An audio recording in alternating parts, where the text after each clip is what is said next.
বাংলাদেশের প্রশাসনিক ইতিহাসে এবং দেশের প্রায় ১৫ লাখ সরকারি চাকরিজীবীর জীবনে আজকের দিনটি একটি অত্যন্ত গুরুত্বপূর্ণ ও নীতি নির্ধারণী দিন হিসেবে চিহ্নিত হতে যাচ্ছে। প্রিয় সরকারি চাকরিজীবী ভাই ও বোনেরা, আজকের সকালের আপডেট নিউজে আপনাদের স্বাগতম। যারা আমাদের চ্যানেলে নতুন তারা এখনই চ্যানেলটি সাবস্ক্রাইব করুন, আর হ্যাঁ, অবশ্যই কমেন্ট করে জানাবেন আপনারা কে কোন জেলা থেকে আমাদের ভিডিওটি দেখছেন। তবে চলুন কথা না বাড়িয়ে আজকের সর্বশেষ সংবাদটি জেনে নিন। দীর্ঘ প্রতীক্ষার প্রহর শেষে এবং নানা জল্পনা কল্পনার অবসান ঘটিয়ে অবশেষে নবম জাতীয় পে স্কেল বা নতুন বেতন কাঠামোর সুপারিশ সংবলিত চূড়ান্ত প্রতিবেদন জমা দেওয়ার মাহেন্দ্রক্ষণ উপস্থিত হয়েছে। আজ বিকাল ৫টায় রাষ্ট্রীয় অতিথি ভবন যমুনায় এক অনাড়ম্বর কিন্তু অত্যন্ত তাৎপর্যপূর্ণ অনুষ্ঠানের মাধ্যমে এই প্রতিবেদন হস্তান্তর করা হবে।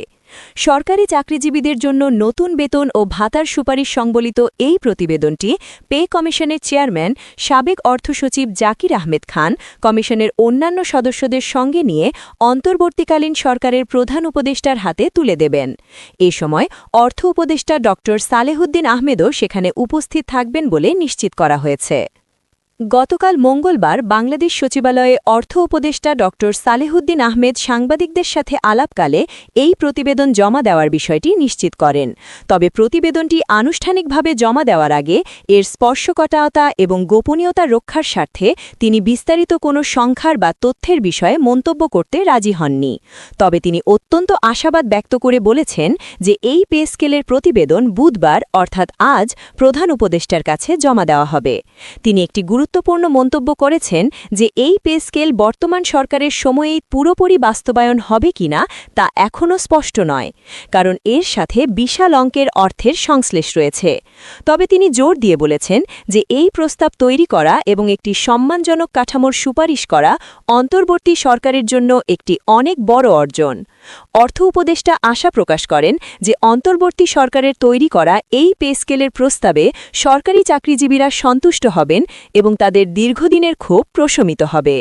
দায়িত্বশীল বিভিন্ন সূত্র থেকে প্রাপ্ত তথ্যের ভিত্তিতে জানা গেছে যে বেতন কমিশন অত্যন্ত কৌশলী এবং বাস্তবসম্মত একটি বাস্তবায়ন পরিকল্পনার সুপারিশ করেছে।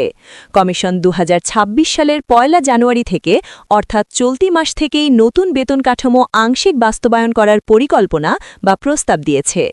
এর মূল উদ্দেশ্য হল দ্রব্যমূল্যের ঊর্ধ্বগতির বাজারে কর্মচারীদের তাৎক্ষণিক কিছু আর্থিক সুরাহা দেওয়া, আর পুরো কাঠামো অর্থাৎ বর্ধিত হারে সকল ভাতা এবং পূর্ণাঙ্গ স্কেল কার্যকর করার প্রস্তাব দেওয়া হয়েছে ২০২৬-২৭ অর্থবছরের প্রথম দিন অর্থাৎ আগামী ১ জুলাই। এই দুই ধাপে বাস্তবায়নের ফলে সরকারের উপর হঠাৎ করে বিশাল আর্থিক চাপ পড়বে না বলে মনে করা হচ্ছে। বেতন কাঠামোর ভেতরের খবর বিশ্লেষণ করে জানা গেছে যে এবার নিম্ন আয়ের কর্মচারীদের জীবনমান উন্নয়নের উপর সর্বোচ্চ জোর দেওয়া হয়েছে। দায়িত্বশীল সূত্রের তথ্য অনুযায়ী বর্তমানে সরকারি চাকরিজীবীদের সর্বনিম্ন মূল বেতন হল ৮,২৫০ টাকা। কমিশনের সুপারিশে এই সর্বনিম্ন বেতন দ্বিগুণেরও বেশি বাড়ানোর প্রস্তাব করা হয়েছে, অর্থাৎ সর্বনিম্ন স্তরের কর্মচারীদের বেতন এক লাফে অনেকখানি বৃদ্ধি পাবে।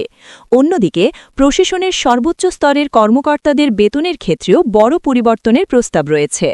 বর্তমানে সর্বোচ্চ ধাপে বা সচিব পদমর্যাদায় ৭৮,০০০ টাকা মূল বেতন থাকলেও তা বাড়িয়ে ১,২০,০০০ টাকার বেশি করার সুপারিশ করা হয়েছে। এছাড়া বেতন বৈষম্য কমানোর লক্ষ্যে সর্বোচ্চ ও সর্বনিম্ন বেতনের অনুপাত ১:১০ থেকে কমিয়ে ১:৮ রাখার প্রস্তাবও রয়েছে। এটি ধনী ও দরিদ্র কর্মচারীদের মধ্যে আয়ের ব্যবধান কমাতে সহায়ক হবে। সরকার যে পে স্কেল বাস্তবায়নে আন্তরিক তার প্রমাণ মেলে চলতি বাজেটের দিকে তাকালে। চলতি ২০২৫-২৬ অর্থ বছরের সংশোধিত বাজেটে বেতন ভাতা খাতে বরাদ্দ উল্লেখযোগ্য হারে বাড়ানো হয়েছে। জানা গেছে সংশোধিত বাজেটে এই খাতে প্রায় ২২,০০০ কোটি টাকা বাড়ানো হয়েছে। নতুন বেতন কাঠামো জানুয়ারি থেকে আংশিক বাস্তবায়নের প্রস্তুতির অংশ হিসেবেই সরকার আগেভাগেই এই অর্থের সংস্থান বা উদ্যোগ নিয়েছে বলে জানা গেছে।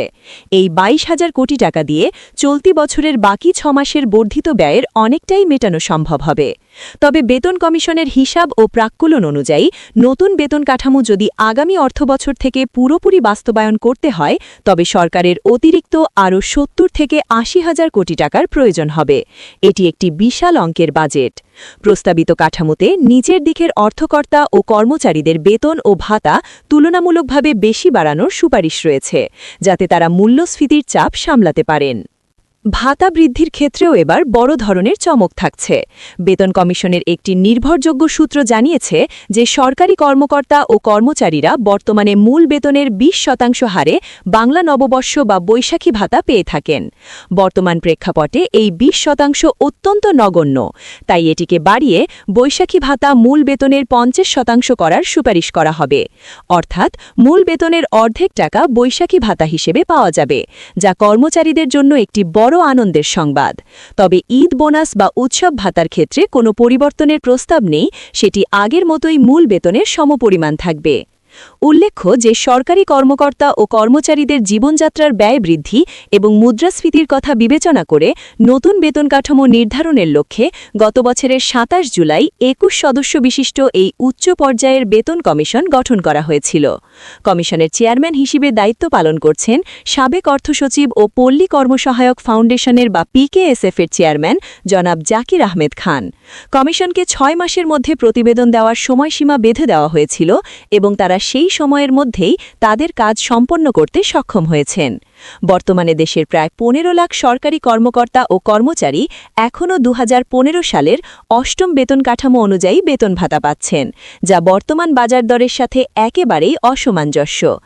আজকের এই প্রতিবেদন জমা দেওয়ার মধ্য দিয়ে তাদের দীর্ঘ ১০ বছরের অপেক্ষার অবসান ঘটতে যাচ্ছে এবং একটি নতুন অধ্যায়ের সূচনা হতে যাচ্ছে। এখন সবার দৃষ্টি বিকাল ৫টার দিকে, যখন এই ঐতিহাসিক দলিলটি প্রধান উপদেষ্টার হাতে হস্তান্তর করা হবে।